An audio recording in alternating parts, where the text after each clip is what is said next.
नमस्कार दोस्तों, elementary classes में आपका स्वागत है। तो जैसे कि आप स्क्रीन पर देख सकते हैं, आज हम पढ़ने वाले हैं पैसिव कंपोनेंट्स के बारे में। तो इससे प्रीवियस वीडियो में हम रजिस्टर के बारे में पढ़ चुके हैं, तो आज की वीडियो में हम इंडक्टर की बात करेंगे। ठीक है, इसे नेक्स्ट वीडियो में कैपेसिटर को पढ़ेंगे। तो वीडियो को शुरू करते हैं। शुरू करने से पहले मैं आपको एक बात बता देना चाहता हूँ, हम ये जो सब्जेक्ट कवर कर रहे हैं बेसिक इलेक्ट्रॉनिक्स है। इसकी सभी वीडियोज आपको चैनल पर प्लेलिस्ट में मिल जाएंगी। ठीक है, वहां से आप सभी वीडियोस को एक्सेस कर सकते हैं, इससे प्रीवियस वीडियो को भी और इससे आगे आने वाली वीडियोस को भी। ठीक है, और भी सब्जेक्ट्स की आपको प्लेलिस्ट मिल जाएगी, उनको भी आप देख सकते हैं, एक्सेस कर सकते हैं। ठीक है, वो भी आपके लिए यूजफुल रहेंगी। तो शुरू करते हैं वीडियो को। तो पैसिव कंपोनेंट के बारे में हम बात कर चुके हैं, रजिस्टर के बारे में। आज हम करेंगे बात इंडक्टर की। ठीक है, एक बार फिर से मैं आपको डेफिनेशन बता देता हूँ। जिस पैसिव कंपोनेंट्स क्या होते हैं, पैसिव कंपोनेंट्स वो कंपोनेंट होते हैं जो कि कंज्यूम करते हैं एनर्जी को, जनरेट नहीं करते। ठीक है, इससे प्रीवियस वीडियो में मैंने एग्जांपल भी दिया, अच्छे से समझाया भी है कि पैसिव कंपोनेंट्स क्या होते हैं। फिर भी मैं आपको एक दोबारा से वही एग्जांपल दे देता हूँ। मान लीजिए एक किसान है, तो किसान क्या करता है, फसल को पैदा करता है। ठीक है, तो वो क्या हो गया, एक्टिव कंपोनेंट हो गया। और जो हम ग्राहक है, जो हम अनाज खाते हैं, तो हम क्या हो गए, हम पैसिव कंपोनेंट हो गए। ठीक है, तो ये एक छोटा सा एग्जांपल, इसको मैंने अच्छे से एक्सप्लेन किया प्रीवियस वीडियो में, रजिस्टर वाली में। तो सिंपल सी बात है, जो एनर्जी को कंज्यूम करते हैं वो पैसिव कंपोनेंट होते हैं। अब बात करते हैं इंडक्टर की। इंडक्टर भी एक पैसिव कंपोनेंट है, तो आज हम इंडक्टर की बात कर रहे हैं। तो सबसे पहले डेफिनेशन देखते हैं। An inductor is a coil of wire that stores energy in a magnetic field when current flows through it. तो डेफिनेशन में क्या बोला गया है कि इंडक्टर एक कोइल ऑफ वायर है, एक तार की कोइल्स है। ठीक है, दैट स्टोर, वो क्या करते हैं, स्टोर करते हैं एनर्जी को। किस रूप में, मैग्नेटिक फील्ड्स में, मैग्नेटिक फील्ड के रूप में, when current flows through it. ठीक है, तो ये कुछ इस तरीके से होता है, मैं आपको बता भी देता हूँ। एक कोइल ऑफ वायर ऐसे है हमारी। ठीक है, जब इसमें से करंट को हम पास करते हैं तो वो मैग्नेटिक फील्ड के रूप में स्टोर हो जाता है। ओके, इसको आगे हम अच्छे से देखेंगे। तो अब इंडक्टेंस की बात कर लेते हैं। इंडक्टेंस को हम किससे डिनोट करते हैं, एल से। ठीक है, inductance is a property of an electrical circuit और कंपोनेंट, ठीक है, that opposes changes in current. तो ये बहुत ही इंपॉर्टेंट लाइन है इंडक्टर के बारे में, इंडक्टेंस के बारे में यही लाइन हमें बताती है कि इंडक्टेंस क्या एक प्रॉपर्टी है इलेक्ट्रिकल सर्किट या फिर कंपोनेंट की, जो हमारा इंडक्टर है वो component, that opposes change in current. मान लीजिए कोई एक सर्किट है, उस सर्किट में करंट फ्लो हो रहा है। ठीक है, और अचानक से हमने सप्लाई को बंद कर दिया, अब वो करंट फ्लो नहीं हो रहा उसमें से। ठीक है, तो इंडक्टर का क्या काम है, इंडक्टर कहेगा भाई ये करंट क्यों नहीं फ्लो हो रहा है, अब कहाँ चला गया करंट। वो उसका कहना है कि अगर करंट फ्लो हो रहा है तो वो फ्लो होते रहना चाहिए। ठीक है, उसको बंद नहीं होना है। या फिर अगर करंट एक फ्लो हो रहा है करंट, तो जैसे एकदम से फिर हम ज्यादा करंट कर दें तो उसको भी रजिस्ट करता है, उसको भी अपोज करता है कि अभी तो मान लीजिए 2 एम्पीयर करंट फ्लो हो रहा था, अभी एकदम से हम 5 एम्पीयर कर दें तो एकदम से 5 एम्पीयर को वो रेजिस्ट करता है, अडेप्ट नहीं करता है एकदम से। ठीक है, फिर इसका एग्जांपल मैं दे सकता हूँ आपको। मान लीजिए आप कहीं पर जॉब करने जाते हैं, तो जैसे आप घर का खाना खाते हैं हर रोज, तो आप उसको एक्सेप्ट करते हैं, आपको अच्छा लगता है वो। लेकिन एकदम से आपको हॉस्टल में रहते हैं, बाहर जाकर पीजीज में रहते हैं, तो वहां का जब खाना खाते हैं आपको बहुत बेकार खाना लगता है, तो आप क्या करते हैं, रजिस्ट करते हैं, अपोज करते हैं, भाई तुम चेंज मत करो ऐसे। आप लाइफ को कहते हैं यार क्यों ऐसा चेंज हो गया है मेरी लाइफ में, मेरे को वही चीज चाहिए जो पहले थी। तो उसी प्रकार से ये भी अपोज करता है करंट को। ठीक है, मतलब उसमें चेंज नहीं होने देना चाहता, ये चाहता है कि जो करंट है उसमें कोई चेंज ना हो। ठीक है, अगर कोई चेंज हो रहा है तो उसको ये अपोज करता है, फोर्स लगाता है उसकी तरफ। It is typically associated with coils और inductors and is measured in henry. वही हमने बताया कि कॉइल्स बनी होती है वायर की हमारी, और इंडक्टर होता है ये। इसको मेजर कैसे करते हैं, हेनरी में। जैसे रजिस्टर की यूनिट ओम है, वैसे ही इंडक्टर की यूनिट हेनरी है। Inductors store energy in a magnetic field when current flows through them and release this energy when the current changes। तो वही हमने बात करी कि इंडक्टर क्या करता है अपना, इंडक्टर स्टोर एनर्जी, एनर्जी को स्टोर करता है मैग्नेटिक फील्ड में when current flows through them, जो करंट उस समय से फ्लो करता है, and release this energy when current changes. और जब करंट में चेंज होता है ना, तब ये उस एनर्जी को रिलीज करता है। ठीक है, तो मान लीजिए जैसे अब 2 एम्पीयर करंट फ्लो हो रहा था, एकदम से अब क्या हुआ कि 1 एम्पीयर का करंट फ्लो होना स्टार्ट हो गया। तो जब उसने एनर्जी स्टोर करी ना, उस एनर्जी का वो यूज करेगा। अब वो कहेगा कि 2 एम्पियर फ्लो होना चाहिए, तो वो 1 एम्पियर अपनी तरफ से दे देगा। ये इसका एक एग्जांपल हो सकता है, ठीक है। वो उस तरीके से अपनी एनर्जी को रिलीज कर देगा। अब इसकी यूनिट हमने देख ली है, हेनरी इसकी यूनिट होती है, ठीक है, ये हम देख चुके हैं। Symbol represented by the symbol L, L से हम इसको डिनोट करते हैं इंडक्टर को, ठीक है, सर्किट डायग्राम्स में। अब इसका हम क्या देख लेते हैं, अब इसका देख लेते हैं हम फंक्शन, इसका क्या फंक्शन होता है। Induces a voltage opposing the change in current. Induce का मतलब क्या होता है, प्रोड्यूस करना एक वोल्टेज को, एक नई वोल्टेज को ये प्रोड्यूस करता है, जो क्या करती है, अपोज करती है चेंज इन करंट। जो भी हमने करंट में चेंज किया है उस चेंज को अपोज करती है, उसका विरोध करती है, ठीक है, एक वोल्टेज जो इंड्यूस होती है इंडक्टर में। Used in energy storage. अब इसका यूज कहाँ कहाँ होता है, एनर्जी स्टोरेज में यूज होता है, ट्रांसफॉर्मर्स में यूज होता है, इंडक्टिव लोड्स में यूज होता है। ये फंक्शन जो है ये बहुत इंपॉर्टेंट है, इससे ही हम समझ पाएंगे इंडक्टर किस प्रकार से यूज होता है। तो इस फंक्शन को आगे हम डिटेल में देखेंगे इसी वीडियो में कि किस प्रकार से एनर्जी को स्टोर करता है, ट्रांसफॉर्मर्स में कैसे यूज होता है, इंडक्टिव लोड्स में कैसे यूज होता है, ठीक है। तो अब देखते हैं हम नेक्स्ट। देखिए इंडक्टर का जो सिंबल होता है वो ये कुछ इस प्रकार से होता है, जो मैंने बना के भी दिखाया था आपको, कोइल्स बनी होती हैं, ठीक है। वायर को इस तरीके से हेलिकल शेप दे दी जाती है, ठीक है। हेलिकल जैसे मान लीजिए हम बाइंडिंग करवाते हैं ना, बुक बाइंडिंग करवाते हैं, तो उसमें जब हम बाइंडिंग करवाते हैं वो हेलिकल शेप में होती है ना बाइंडिंग, तो उसी प्रकार से ये इंडक्टर की भी शेप होती है, ठीक है, जिसकी वजह से ये मैग्नेटिक फील्ड को स्टोर करता है। ये जो मैंने फोटो लगा रखी है यहाँ पर बहुत सारे इंडक्टर्स हैं डिफरेंट डिफरेंट टाइप्स के, ठीक है, यहाँ पर आप देख सकते हैं। ये देखिए ये अलग तरह का इंडक्टर है, ये अलग तरह का इंडक्टर, सबका अलग अलग यूज है, ठीक है, लेकिन काम एक ही है। इंडक्टर सारे डिफरेंट टाइप के बने हुए हैं, अलग अलग जगह यूज हो रहे हैं। कोई छोटा इंडक्टर है तो वो स्मॉल अपना जैसे सर्किट्स हैं उसमें यूज हो रहा है, किसी बड़े इंडक्टर की हमें कहीं पर जरूरत है, किसी दूसरे कहते हैं इंडक्टर की हमें जरूरत है। तो इस प्रकार से वेरियस वेरियस इंडक्टर्स हैं। ये देखिए जो ये वाला इंडक्टर, ये सरफेस माउंट इंडक्टर्स होते हैं, ठीक है, जो कि जो हमारे जो मोबाइल फोन मान लीजिए उसमें बहुत ही सर्किट होता है ना, छोटे छोटे कंपोनेंट्स लगे होते हैं, तो उसमें इंडक्टर इस प्रकार से दिखता है हमें, ठीक है। क्योंकि इसमें बड़े इंडक्टर्स नहीं लगा सकते ना, क्योंकि छोटा कम्पैक्ट साइज चाहिए हमें। मोबाइल का क्या साइज चाहिए, पतला से पतला मोबाइल चाहिए, अच्छा से अच्छा मोबाइल चाहिए छोटे साइज में, ठीक है। तो इस वजह से हम छोटे इंडक्टर्स का यूज करते हैं।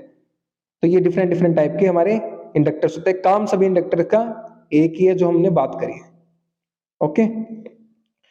अब नेक्स्ट देखते हैं, अब क्लासिफिकेशन ऑफ इंडक्टर्स की बात करते हैं। तो इंडक्टर्स कितने प्रकार के होते हैं, फिक्स्ड इंडक्टर होता है। फिक्स्ड का क्या मतलब है, उसकी वैल्यू फिक्स्ड रहेगी। एक जो वैल्यू हमने हेनरी में डिफाइन कर दी कि भाई इतने हेनरी, 10 हेनरी का है, 20 हेनरी का है, तो वो फिक्स रहेगी। लेकिन वेरिएबल की जब हम बात करते हैं तो उस वैल्यू को हम वेरी कर सकते हैं। मान लीजिए 10 से लेकर 50 हेनरी तक का हमारा इंडक्टर है, तो 10 से लेकर 50 बीच में कितना भी हम वेरी कर सकते हैं, उसको चेंज कर सकते हैं। अब फिक्स्ड में भी टाइप आ जाते हैं, एयर कोर, कोर्ड, वेरिएबल में स्लग टर्न, टेप्ड, फिर कोर्ड में आयरन कोर, फेराइट कोर। तो इनको आप डिटेल में पढ़ सकते हैं। इस वीडियो में हम इनकी डिटेल नहीं पढ़ेंगे क्योंकि हम इंडक्टर की बात कर रहे हैं सिर्फ, ठीक है, बेसिक की बात कर रहे हैं। लेकिन बेसिक में हम डिटेल में जाएंगे, अच्छे से समझ में बेसिक समझना जरूरी है, ठीक है। अब कर लेते हैं फंक्शंस की बात। जो हमने फंक्शन यहाँ पर देखे थे कि 3 फंक्शन है, एनर्जी स्टोरेज का, ट्रांसफॉर्मर में यूज होता है, इंडक्टिव सोर्स में यूज होता है। तो उस फंक्शन को हम पढ़ते हैं किस प्रकार से यूज होता है, ठीक है। तो एनर्जी स्टोरेज में किस प्रकार से यूज होता है इंडक्टर का, देखिए inductor store energy in the form of magnetic field when current flows through them. ये बात तो हमने जान ली कि जो इंडक्टर्स होते हैं वो एनर्जी को मैग्नेटिक फील्ड के रूप में स्टोर करते हैं जब उनमें से करंट को हम करवाते हैं, ठीक है। जब इंडक्टर्स में करंट को हम फ्लो करवाते हैं तब वो एनर्जी को स्टोर करते हैं। The energy stored in an inductor WL, ठीक है, is given by the formula. तो जो एनर्जी स्टोर होती है इंडक्टर में उसको हम फॉर्मूले से देते हैं, फॉर्मूला बताता है किस प्रकार से एनर्जी हमारी स्टोर हो रही है इंडक्टर में। तो उस फॉर्मूला, वो फॉर्मूला क्या है हमारा, WL is equal to half LI², जिसमें W क्या है हमारा, is the energy stored, W is the energy stored in the inductor's magnetic field. W क्या डिनोट करता है, एनर्जी स्टोरेज को डिनोट करता है इंडक्टर में जो मैग्नेटिक फील्ड के रूप में हुई है। L क्या डिनोट करता है, L is the inductance, L क्या अपनी इंडक्टेंस, ओके। और हमारा I क्या करंट है। तो यहां पर हमारा क्या हो गया, W हमारा हो गया energy stored in the inductor, और L हो गया इंडक्टेंस, एंड I हो गया करंट। तो अब हम इस फॉर्मूले को समझ सकते हैं ना। तो WL जो एनर्जी स्टोर हुई है इंडक्टर में, वो क्या है, हाफ है इंडक्टेंस की और करंट के स्क्वायर की। ठीक है, फॉर्मूले इसको आगे समझते हैं हम अच्छे से। This stored energy can be released back into the circuit when the current changes. देखिए जो हमने शुरू में बात करी थी कि मान लीजिए पहले 2 एम्पीयर करंट फ्लो हो रहा था, लेकिन फिर क्या हुआ कि 1 एम्पीयर करंट फ्लो होना स्टार्ट हो गया, हमने जब सप्लाई में 1 एम्पीयर कर दिया करंट को, तो फिर क्या हुआ, जो इंडक्टर में एनर्जी स्टोर्ड हुई थी वो रिलीज हुई, और उसने इंडक्टर ने क्या किया कि भाई करंट चेंज क्यों हुआ है, 2 एम्पीयर से 1 एम्पीयर क्यों हुआ है, अब 1 एम्पीयर को मैं दूंगा, 1 एम्पीयर करंट मैं दूंगा, तो जो एनर्जी उसमें स्टोर हुई थी वो उस टाइम पे रिलीज हो गई। तो ये बात यहाँ पर की गई है, this stored energy can be released back into the circuit when the current changes। तो जब करंट बदलता है, चेंज होता है, तो जो एनर्जी इंडक्टर ने स्टोर करी है वो उसको रिलीज कर देता है ताकि वही करंट फिर से बना रहे। Inductors are often used in energy storage applications such as inductors in DC DC converters. ठीक है, तो जो इंडक्टर्स का यूज कहाँ हो रहा है, एनर्जी स्टोरेज में, एप्लीकेशन में यूज हो रहा है, जैसे डीसी डीसी कन्वर्टर में यूज हो रहा है, where energy is stored during one part of switching cycle and released during another। तो इसमें क्या बता रहा है कि जैसे डीसी डीसी कन्वर्टर्स होते हैं जहां पर क्या होता है, जो एक साइकिल होती है ना हमारी, एक साइकिल में तो क्या होता है, स्टोर होता है, और एक साइकिल में रिलीज हो जाता है हमारा एनर्जी। अब इसको रियल लाइफ एग्जांपल से समझते हैं ताकि अच्छे से समझ में आ सके हमें और भी। अब देखते हैं, electric cars used inductors in there regenerative braking system. तो क्या करते हैं, रीजनरेटिव ब्रेकिंग सिस्टम में हमारी electric cars use inductor, electric cars जो हमारी होती हैं वो इंडक्टर्स का यूज करते हैं अपने रीजनरेटिव ब्रेकिंग सिस्टम में। ठीक है, व्हेन द ड्राइवर ब्रेक्स, जब ड्राइवर ब्रेक लगाता है, the electric motor operates as a generator. तो इलेक्ट्रिक मोटर किस तरीके से वर्क करती है, एज अ जनरेटर की तरह वर्क करती है। Converts kinetic energy into electrical energy. तो वो क्या करती है, काइनेटिक एनर्जी को इलेक्ट्रिकल एनर्जी में कन्वर्ट कर देती है। The inductor store this energy temporarily. तो इंडक्टर क्या करता है, टेम्परेरी रूप से उस एनर्जी को स्टोर करता है before it is redirected back to the car's battery for use reuse. उसको दोबारा से जो कार की बैटरी है उसके पास भेजने के लिए, ताकि वो उसको दोबारा से यूज कर सके। तो इसका सिंपल सा एग्जांपल क्या है, जैसे इलेक्ट्रिक कार है, ब्रेक लगाए, ब्रेक लगाने से काइनेटिक एनर्जी जनरेट हुई, काइनेटिक एनर्जी को क्या हुआ, इलेक्ट्रिकल एनर्जी में कन्वर्ट किया गया। ठीक है, इलेक्ट्रिकल एनर्जी में कन्वर्ट हुआ, उस इलेक्ट्रिकल एनर्जी को क्या हुआ, इंडक्टर ने स्टोर किया टेम्परेरली, ताकि वो उसको कहां पर भेज सके, वापस से कार की बैटरी के पास भेज सके, ताकि वो फिर से रीयूज हो सके। तो ये रियल लाइफ एग्जांपल है हमारा एनर्जी स्टोरेज का और रीयूजिंग का। ठीक है, तो हम बात करने वाले हैं सेकंड फंक्शन के बारे में इंडक्टर के, जो कि है ट्रांसफॉर्मर्स। कि ट्रांसफॉर्मर में इंडक्टर का किस प्रकार से यूज होता है। ट्रांसफॉर्मर्स आर टू और more inductively coupled coils to transfer electrical energy between circuits. तो सिंपल सी बात है, ट्रांसफॉर्मर में हम सभी जानते हैं कि इस तरीके से 2 कॉइल्स होती हैं। ठीक है, एक प्राइमरी कॉइल होती है, एक सेकेंडरी कॉइल होती है। ठीक है,